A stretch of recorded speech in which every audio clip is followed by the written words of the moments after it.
ಕ್ರಿಮಿನಲ್ಗಳ crime ಲೋಕಕ್ಕೆ ಸ್ವಾಗತ. ನಾನು ಸ್ವಾಮಿ ಮುತ್ತು. ಅವರೆಲ್ಲ ಖತರ್ನಾಕ್ ಆಸಾಮಿಗಳು. ಹೈವೇ ರಸ್ತೆಯಲ್ಲೇ ನಡೀತಿತ್ತು ಅವರ ಕಾರ್ಯಾಚರಣೆ. ಕತ್ತಲಲ್ಲಿ ಒಂಟಿ ಹೆಣ್ಣನ್ನ ಹೈವೇ ಪಕ್ಕದಲ್ಲಿ ನಿಲ್ಲಿಸಿ ಬಿಕ್ಕಗಳಿಗಾಗಿ ಕೆಟ್ಟಾದ್ರು. ನಂತರ ಕೆಟ್ಟಾಗೆ ಬಿದ್ದವರನ್ನ ಅವರು ಕಾಡ್ತಿದ್ದ ಬರೀ ಅಷ್ಟಿಷ್ಟಲ್ಲ. ಇದೇ ಇವತ್ತಿನ ಸ್ಕೆಚ್, ಹನಿ ಟ್ರಾಪ್ ಗ್ಯಾಂಗ್.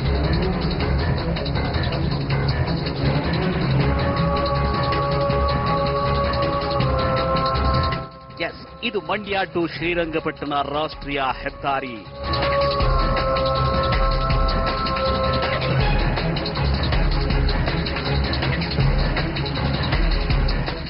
ಈ ಹೆದ್ದಾರಿಯಲ್ಲಿ ದಿನಕ್ಕೆ ಏನಿಲ್ಲವಂದ್ರು ಸಾವಿರಾರು ವಾಹನಗಳು ಸಂಚಾರ ಮಾಡುತ್ತವೆ. ಈ ರಾಷ್ಟ್ರೀಯ ಹೆದ್ದಾರಿಯ ಉದ್ದಕ್ಕೂ ಅಲ್ಲೊಂದು ಇಲ್ಲೊಂದು ಅಂಗಡಿಗಳಿರುತ್ತವೆ ಕಣ್ರಿ. ಹಾಗೆ ಮುಂದೆ ಸಾಗ್ತಾ ಇದ್ರೆ ಪಾಳು ಬಿದ್ದಿರೋ ಒಂದು ತಂಗುದಾಣ ಸಿಗುತ್ತೆ.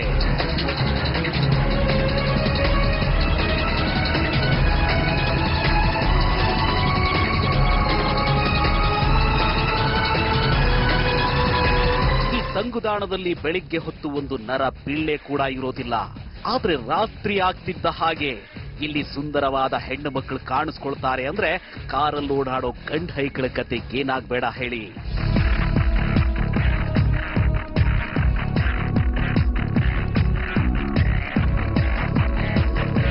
ಅರೆ, ಬೆಳಿಗ್ಗೆ ಹೊತ್ತೆ ಇಲ್ಲಿ ಯಾರು ಓಡಾಡಲ್ಲ ಅಂದ್ಮೇಲೆ ರಾತ್ರಿ ಹೊತ್ತು ಸುಂದರವಾದ ಹೆಣ್ಣು ಮಕ್ಕಳು ಇಲ್ಲಿ ಯಾಕೆ ಬರ್ತಾರೆ ಅಂತ ನಿಮಗನ್ನಿಸಬಹುದು. ವಿಷಯ ಇದೆ. ಆ ವಿಷಯ ಹೇಳಿದ್ರೆ ನೀವು ಕೂಡ ಈ ರಸ್ತೆಯಲ್ಲಿ ಓಡಾಡೋಕೆ ಇನ್ನು ಮುಂದೆ ಹೆದರ್ತೀರಿ.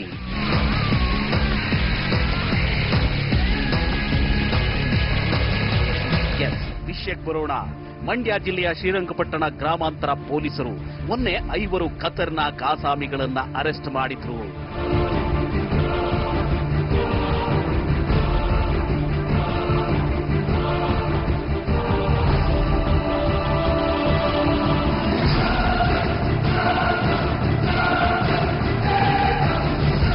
ಈ ಪಾತಕಿಗಳ ಹೆಸರು ಧನುಷ್, ಚಿನ್ನರಾಜು, ಮಂಜುನಾಥ್, ದಾಸ, ಸಂತೋಷ್, ಗಿರೀಶ್ ಮತ್ತು ಪೂರ್ಣಚಂದ್ರ.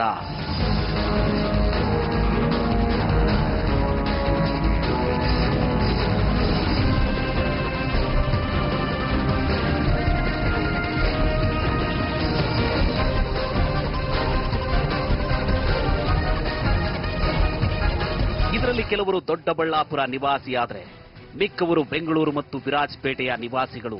ಹಾಗೆ ಈ ಗುಂಪಲ್ಲಿ ಇವರ ನಾಯಕ ಕೂಡ ಇದ್ದಾನೆ. ಅವನ ಹೆಸರೇ ಸಲೀಂ ಅಲಿಯಾಸ್ ಬಾಂಬೆ ಸಲೀಂ.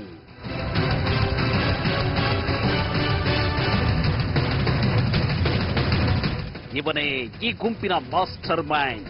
ಇವನು ಯಾವ ರೀತಿ ಸ್ಕೆಚ್ ರೆಡಿ ಮಾಡ್ತಾನೋ ಅದೇ ರೀತಿ ಇನ್ನುಳಿದವರು ದರೋಡೆ ಮತ್ತು ಸುಲಿಗೆ ಮಾಡೋದಕ್ಕೆ ಸಜ್ಜಾಗ್ತಾರೆ.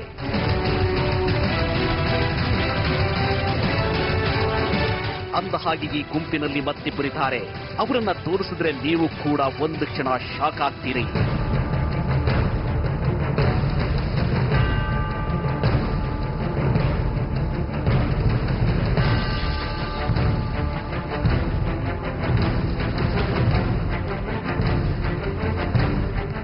ಈ ಹೆಣ್ಣು ಮಕ್ಕಳು ನೋಡೋಕೆ ಹೋಮ್ಲಿ ಲುಕ್ ನಲ್ಲಿ ಕಾಣ್ತಾರೆ ಕಣ್ರಿ. ಆದ್ರೆ ಇವರ ಕೈಗೇನಾದ್ರೂ ಸಿಕ್ಕಿಬಿದ್ರೆ ಅವರ ಕತೆ ಮುಗೀತು ಅಂತಾನೆ. ಮೈ ಮೇಲಿನ ಹುಡುದಾರ ಕೂಡ ಉಳಿಸೋಲ್ಲ ಈ ಹೆಣ್ಣು ಮಕ್ಕಳು. ಅಂತ ನಟೋರಿಯಸ್ ಪಾತಕಿಗಳು. ಇವರ ಹೆಸರು ಖುಷಿ ಮತ್ತು ಪ್ರೇಮ.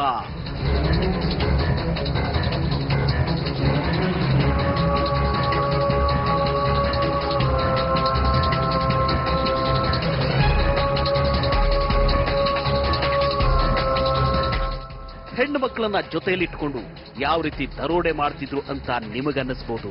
ಅಲ್ಲೇ ಇರೋದು ಇಂಟ್ರೆಸ್ಟಿಂಗ್ ಸ್ಟೋರಿ.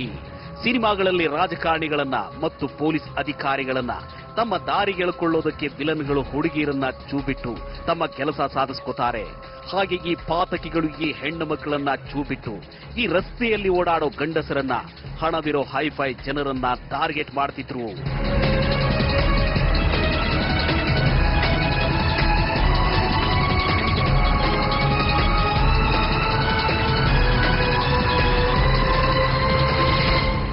ನಾವು ಮೊದಲೇ ಹೇಳಿದ್ವಿ, ಈ ರಸ್ತೆಯಲ್ಲಿ ಅದರಲ್ಲೂ ಈ ಪಾಳು ಬಿದ್ದ ತಂಗುದಾಣದಲ್ಲಿ ಒಂದು ನರಪಿಳ್ಳೆ ಕೂಡ ಓಡಾಡಲ್ಲ ಅಂತ.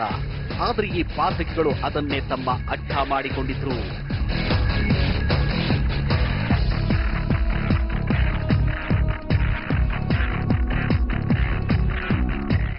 ನಂತರ ಎಕ್ಯೂರ್ನ ಕೂಡ ವಿಚಾರಣೆ ಮಾಡಿದಾಗ ಇವರು ಮಾಡಿದಂಥ ಎಲ್ಲ ಕೇಸಸ್ ನೋಡಿದಾಗ ಇವರು ಎಲ್ಲಿ ಲೋನ್ಲಿಯಾಗಿ ಜನ ಸಿಗ್ತಾರೆ ಅಥವಾ ಹೈವೇ ಮೇಲೆ ಟ್ರಾವೆಲ್ ಮಾಡ್ತಾ ಇರುವವರು, ಎಲ್ಲಿ ಇವರು ನಾರ್ಮಲ್ ಆಗಿ ನೇಚರ್ ಕಾಲ್ಗಂತ ಇಳಿಯೋದು ಅಥವಾ ಸಿಗರೇಟ್ ಸೇಲಿಕ್ಕಾಗಿ ಇಳಿಯೋದು, ಇಂಥವ್ರನ್ನ ಅಟ್ಯಾಕ್ ಮಾಡೋದು, ಟಾರ್ಗೆಟ್ ಮಾಡುವಂಥದ್ದು. ಇಷ್ಟೇ ಅಲ್ಲದೆ ಒಂಟಿ ಮನೆಗಳು ಎಲ್ಲಿರ್ತವೆ, ಇದು ವೀಕ್ ವಿಕ್ಟಿಮ್ಸ್, ಯಾರು ಅವರು ಪ್ರೊಟೆಸ್ಟ್ ಮಾಡ್ಲಿಕ್ಕೆ ಆಗೋದಿಲ್ಲ, ಇಂಥವ್ರು ಇವರೆಲ್ಲರನ್ನು ಕೂಡ ಟಾರ್ಗೆಟ್ ಮಾಡಿಕೊಂಡು ಇವ್ರು ಎಲ್ಲ ಅಫೆನ್ಸಸ್ ಮಾಡ್ತಾರೆ. ಕೇಳಿದ್ರಲ್ಲ, ಈ ರಾಷ್ಟ್ರೀಯ ಹೆದ್ದಾರಿಯಲ್ಲಿ ಓಡಾಡೋ ಅದೆಷ್ಟೋ ಜನ ನೇಚರ್ ಕಾಲ್ಗಾಗಿ ಕಾರ್ನಿಂದ ಇಳಿತಾರೆ. ಅಂತವರನ್ನ ಟಾರ್ಗೆಟ್ ಮಾಡ್ತಿದ್ದ ಈ ಪಾತಕಿಗಳು ಗನ್ ಪಾಯಿಂಟ್ ನಲ್ಲಿಟ್ಟು ಸಮೀಪವೇ ಇದ್ದ ಈ ಫಾರೆಸ್ಟ್ ಮಧ್ಯಭಾಗಕ್ಕೆ ಕರ್ಕೊಂಡು ಹೋಗ್ತಾರೆ. ಬಳಿಕ ಚಿನ್ನಾಭರಣ, ನಗದು ಎಲ್ಲವನ್ನೂ ಕಿತ್ತು ಖಾಲಿ ಕೈಯಲ್ಲಿ ಬೆದರಿಸಿ ಕಳಿಸ್ತಾರೆ.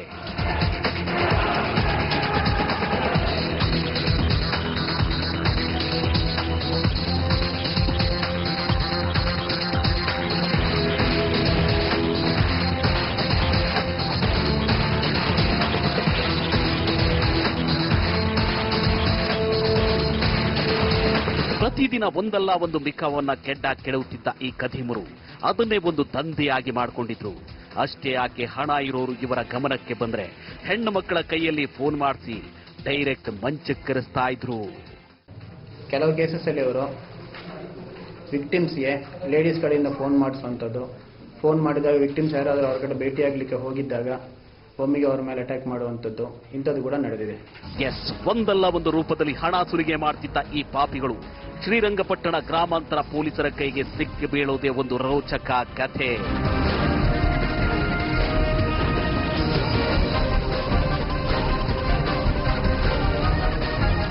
ಹನಿ ಟ್ರ್ಯಾಪ್ ಮೂಲಕ ದೊಡ್ಡ ದೊಡ್ಡ ಕುಳಗಳನ್ನ ಟಾರ್ಗೆಟ್ ಮಾಡ್ತಿದ್ದ ಆ ಖದೀಮರು ಪೊಲೀಸರ ಕೈಗೆ ಸಿಕ್ಕಿ ಬಿದ್ದಿದ್ದು ಹೇಗೆ ಗೊತ್ತಾ? Honey trap gang leader Bombay ಸಲೀಂನ ಹಿನ್ನೆಲೆ ಏನು? ನೋಡೋಣ ಸಣ್ಣ ಬ್ರೇಕ್ನ ನಂತರ.